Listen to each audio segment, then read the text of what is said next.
Hey everybody and welcome to Board Game Heaven. In this episode I'm taking a look at Alien Perfect Organism by Enrique Dueñas, published by Gen X Games, and I'd like to thank Gen X Games for giving me this review copy. And this is a game for 2 to 4 players which plays in about 20 to 30 minutes, and it's about warring alien colonies trying to eradicate the others. So let's open up the box, see what's inside. I'll set up a game, explain the rules, and then I'll give you my final thoughts. Alien Perfect Organism by Gen X, designed by Enrique Dueñas. So yeah, a game about the well-known xenomorph alien from the movies. So it is in a Spanish copy that I have. I do have additional English rules printed out. So there's a bit of flavor text on the back, some components printed there. And that's basically it. It's a very small and compact box, so let's just open it up and see what's inside. Alright, so here's the rule book, and that's just a very thin rule book. Has about 15 pages. So yeah, small print, so well, okay, reasonable. Then we have a little punch board with some tokens on it. It's double-sided.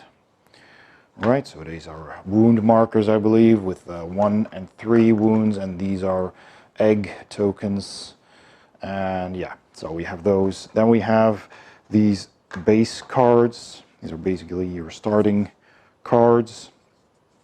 So we have 4 different ones. 4 different colors of the different alien queens. More of these wound tokens. And then of course the cards, because this is a card game. So we have 2 packs of cards. I'll just open this up quickly. So in this deck we have Ellen Ripley. That's the card that keeps track of Ellen's rage. Basically, she gets more and more angry, and you use this marker to track that. So we have that. And then we have these civilian cards, these colonists, basically, that the aliens will be hunting. So there's a different card in there as well. So we have Newt, who attracts Ripley. So if you have Newt in your colony, you better beware. There's infuriated Ripley. So yeah, if she visits your colony, you're in for a bad time. There's some expansion cards. So we have all kinds of different cards, laboratories. These are more of these hive cards, so you can put more cards into your hive, expansions basically. Colonists, elites, so marines. Here is another marine. So all kinds of different cards, more colonists. So you're trying to capture colonists and breed more aliens in order to win the game. Let's take a look at what's in this deck. So here is a hive, an egg. There we go. So egg cards that breed these face huggers, and face huggers will attach to people and transform into these xenomorphs. So we have those, and there's some more of these expansion cards as well. All right, so those are the cards. Let's set up a game. To set up a game of Alien Perfect Organism, each player takes one of these 4 Alien Queen boards and places it in front of them. They take 2 egg tokens, place them on the egg spots. You set apart the Ellen Ripley card and place her strength marker at the starting number. You set aside all the damage tokens with an easy reach. You take the orange colonists deck and give that a shuffle, and the green alien deck and give that a shuffle too, and place them in the middle of the table. Draw the first 3 colony cards and put them open on the table. These are the first 3 cards that characters can attack. And if you draw the Newt card on your first turn, then just discard it, shuffle it back into the deck, and draw a new card. The same goes for the infuriated Ripley card. Decide who will become the first player and deal that person 2 alien cards. The next player takes 3 cards, the next one 4, and the last one 5 if playing with 4 players. Leave some space on the table for discarded cards, and you're ready to play. Before I start explaining the rules, I'll need to explain what all the different cards do. The green alien deck consists of several of these cards. There's the expansion card, and the goal of the game is to expand your hive with 2 of these expansion cards, and the first person to do that wins the game. Another option is to eliminate all the other queens, and then you also win the game. The tunnel card gives you extra slots to place cards in your hive. Then there's the egg cards, which have 0 attack value and 1 hit point. The facehugger card, which has 1 attack value and 2 hit points. And the xenomorph, which has 2 attack value and 4 hit points. To play an egg card in your hive, you don't need to discard anything. It is a free card and it is always placed on an empty slot on one of your tunnels, or an empty slot on your alien queen board. To play a facehugger, you need to discard an egg or an egg token, and then you can also play that onto your empty slots on a tunnel or the queen board. To play a xenomorph, you need to discard both a facehugger and a human colonist, so for example one of these that needs to be in your colony, and then you place the xenomorph in a tunnel or a queen board covering up 2 slots. As indicated on the tunnels and the queen board, the colonists, facehuggers and expansion cards only take up 1 slot, and the xenomorphs take up a double slot. You must always have enough free slots in order to be able to play cards. In order to play an expansion card, you need to discard 2 grown-up xenomorphs. And if you play an expansion card on either a tunnel or your queen slots, and you have sustained damage in a previous round, then the expansion will heal your queen 5 hit points. The colony deck consists of these cards. There are different humans that the aliens can attack. There's the colonist, who does 0 damage and can only take 1 damage. There's the marine, who deals 1 damage and can take 1 damage. And the elite, who deals 2 damage and can only take 1 damage as well. You need humans to breed your xenomorphs. Aside from humans, you will also find several locations in the colonist deck that you can attack, and you will find expansion cards in this deck as well. If you choose to attack the laboratory card in the colony, you can draw 2 cards from the alien deck, and after that, the laboratory card is discarded. You perform this action immediately, discard the laboratory card, and keep the 2 alien cards in your hand. You cannot perform this action if you already have 8 cards in your hand. If you attack the canal card, simply take it into your hand and you can use it at a later time. This counts as an action, and you can use them for one of the following 2 actions. You can pass the nude card to the player on your right, or you can choose a discarded alien card and add that to your hand. Then you shuffle the discarded cards. If the nude card appears during your turn, you have to take her card and put her next to your hive.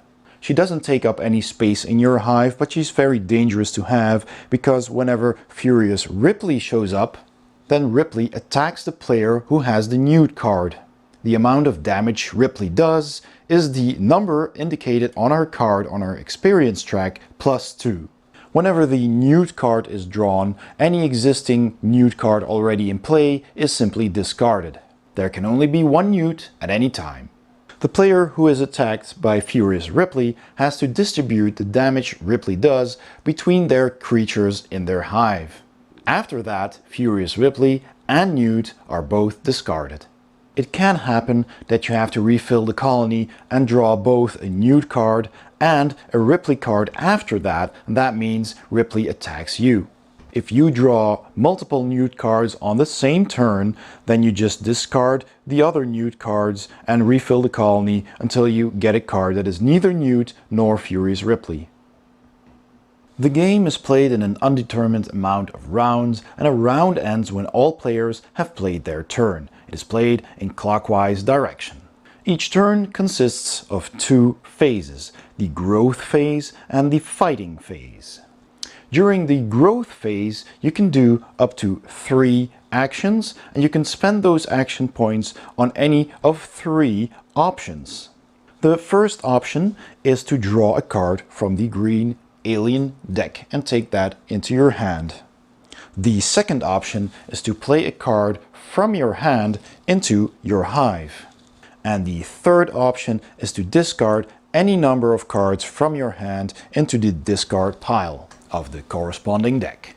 You can only have a maximum of 8 cards in your hand, and if the limit is reached, you have to discard cards first before you can draw new ones.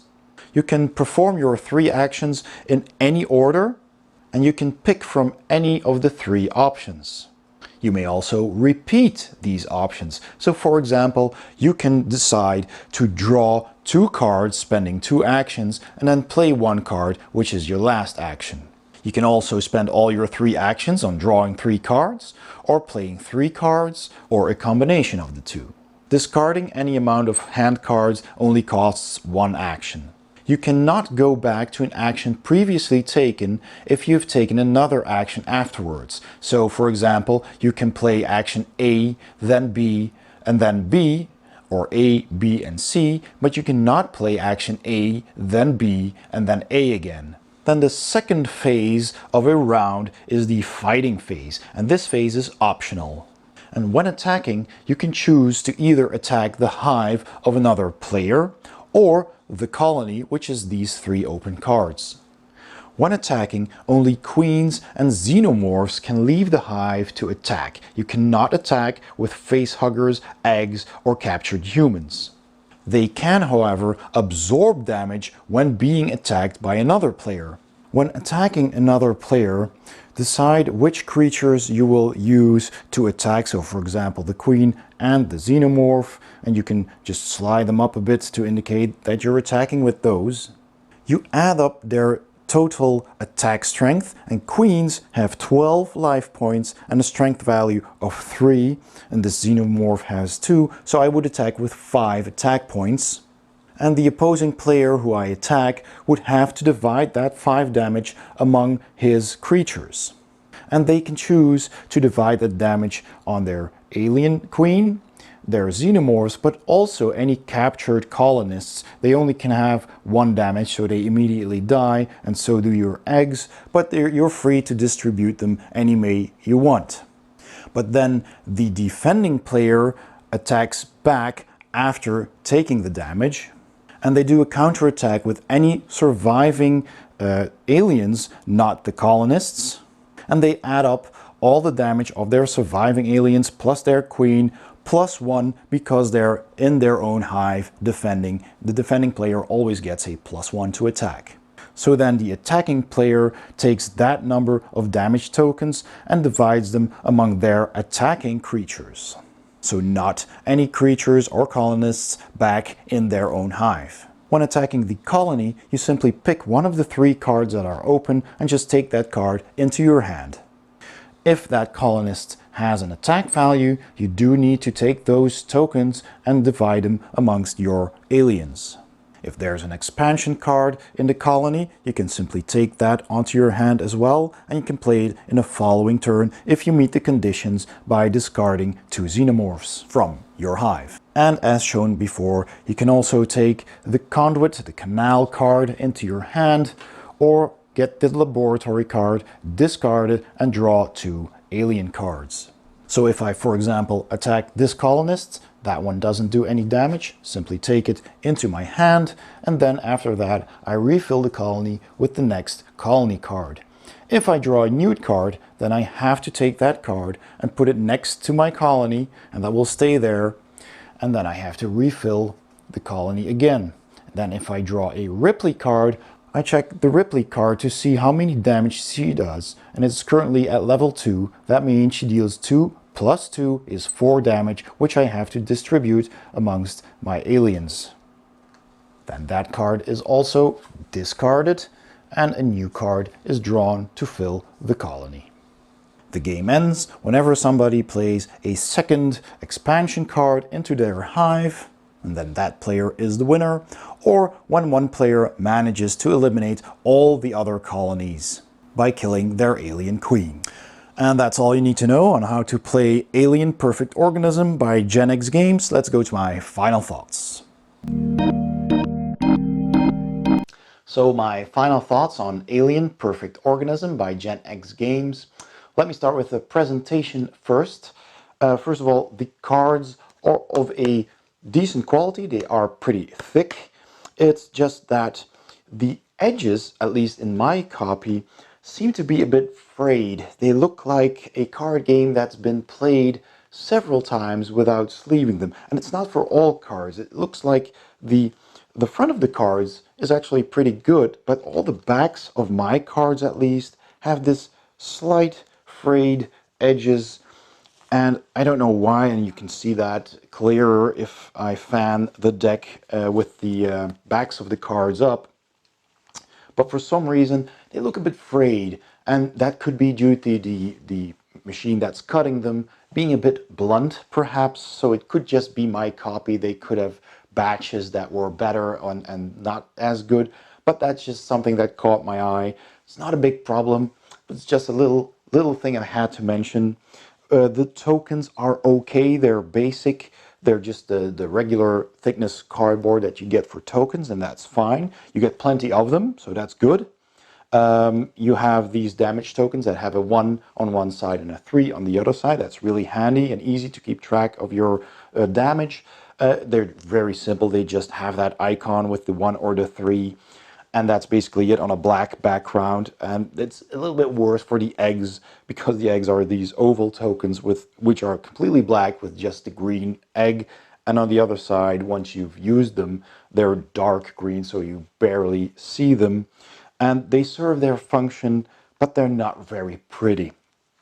But okay, then we have these queen alien boards, so one for each player. And they're okay as well. They're nice. They have a cool illustration of the alien queens and in 4 different colors as well. They have spots for your starting eggs, and they have spots for cards, and they have clear icons saying that which cards you can put on a quarter of this base card, basically, of your queen, or if you have a xenomorph, it takes up 2 spaces. So that's all very nicely done and intuitive. The icons work really well. But again, also with these, I feel that they have been punched the wrong way, maybe just like the cards have, because the back of the card has a really smooth and nice edge, while the front of the card has this jagged, a bit frayed edge. So I feel like the art has been on the wrong side, and this should have been the queen illustration. This should have been the back of the card. So I don't know what went wrong there. It just looks a little bit like an advanced prototype instead of a finished game. One thing they should have done, though, is to print the alien queen's hit points and attack value on their cards.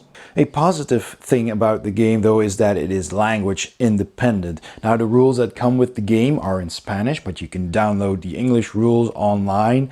The rest of the game is done with icons and symbols. So apart from the names of the cards that are printed on the cards in Spanish, everything is done with icons and numbers, so it's pretty clear what everything means. The box itself is fine though. It's nice and compact. It's nice. It has good artwork on it, and on the back it tells you what's in the box and it shows you a bit of picture of the components, so that's all fine. The rule book is nice and compact, and this is the Spanish version. I printed an English version. There's not a whole lot of rules in it, but I do find that the rules should have been written better. When going through the rules, I still had several questions, and the first couple of games that I played wrong, and I had to look rules up on the internet, on Board Game Geek, to see if I played it right, and still I had some doubts. The rules just aren't very clear. They're a bit ambiguous in places, at least I found. That's my experience. Also with the Ellen Ripley card, you have one Ellen Ripley card, and you can keep track of her rage, the amount of damage she does with this tiny little token, which I have no idea what this is, but it again, it serves its purpose, and you can move it up. But the strange thing is, in the rules, it tells you that you start out at 2, but Ripley always has a +1. So why didn't you start out at 3? Was there something I missed? Did I misread that? It's just really strange. So the rules could have been a lot better. Otherwise, the artwork is fine. It's nice artwork. It's clear what it is supposed to be. There's an egg here, and there's the face hugger on this card, and the xenomorph on this card. They're color coded. They have their own special icons. So all of that is very clear as well. And they have clear icons on which cards you have to discard in order to play the next, because it's kind of like the evolution of the alien. You discard an egg, you get a face hugger, discard a face hugger and a colonist, because it needs a body to gestate, and you get your xenomorph. So all of that is very clear and also very thematic. And I like the theme of the game. I really like all the Aliens movies. So the theme is cool. You have your colonists that you're snatching because you are playing the aliens, which is also pretty cool. So gameplay wise, it's pretty fun to play the bad guy, the alien, and you're trying to dominate the other alien colonies by wiping them out, or by expanding and having the largest colony with 2 of these expansion cards. So that's pretty cool, but you need 2 xenomorphs to get this on the table. So, you know, it takes a couple of turns. It plays fast. It plays in about 15 to 30 minutes, and also depending on how many players you play and how well people know the rules, how fast they take their turns. But basically you only have a few actions, so it's done pretty quickly. You know, you can draw cards, you can play cards, you can attack the colony, or you can attack an opponent.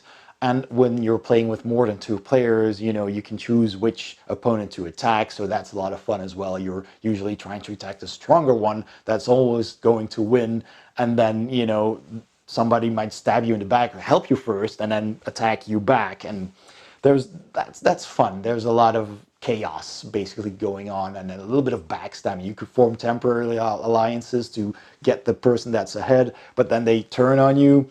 Gameplay is very random because you're drawing cards, you don't know what you're gonna get, and that goes for everybody, of course. So it's a very random game, and of course you also do not know who people are going to attack. Sometimes it's a bit obvious, but most of the time it's just a very chaotic game. It's just the kind of game that this is. So that's fun. So I basically found the gameplay itself to be rather enjoyable. It's a quick game, it's a filler game. You know, once you get the rules and you figure it out how the game plays, it's actually quite fun. So in the end, I'm gonna give this a thumbs up. I did enjoy it. It could use some improvements, but that's Alien Perfect Organism by Gen X Games. I hope you enjoyed this video. If you did, please give it a thumbs up. Don't forget to subscribe and hit the bell icon to get a notification whenever I upload a new video. Thanks for watching, and I'll see you next time on Board Game Heaven.